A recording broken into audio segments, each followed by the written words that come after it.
ನಟ ಡಾಲಿ ಧನಂಜಯ್ ಹಾಗೂ ಪತ್ನಿ ಧನ್ಯತಾ ಪುಷ್ಪಗಿರಿ ದೇವಾಲಯಕ್ಕೆ ಭೇಟಿ ನೀಡಿ ಪೂಜೆ ಸಲ್ಲಿಸಿದರು.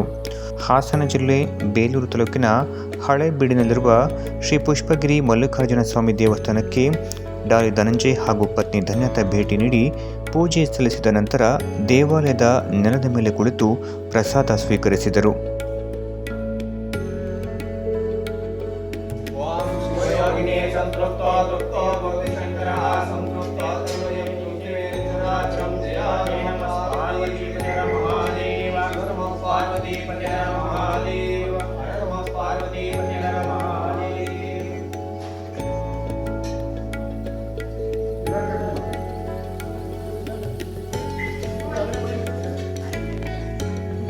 ಅಣ್ಣ ಬನ್ನಿ, ಇಲ್ಲೇ ಹತ್ರ ಚಾಪೆ ಹಾಕಿತ್ತಲ್ಲ ನಿಮಗೆ.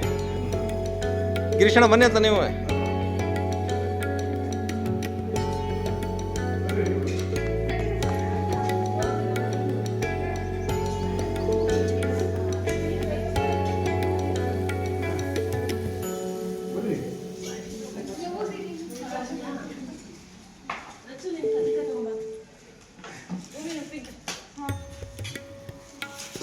ಇಲ್ಲ ಅಣ್ಣ ಮಾಡ್ತೀನಿ. ಇಲ್ಲ ನೀವು ಮಾಡಿ, ನಾವು ಹುಡುಗರು ಇದೀವಿ, ಆಮೇಲೆ ಬನ್ನಿ ಮಾಡ್ತೀವಿ.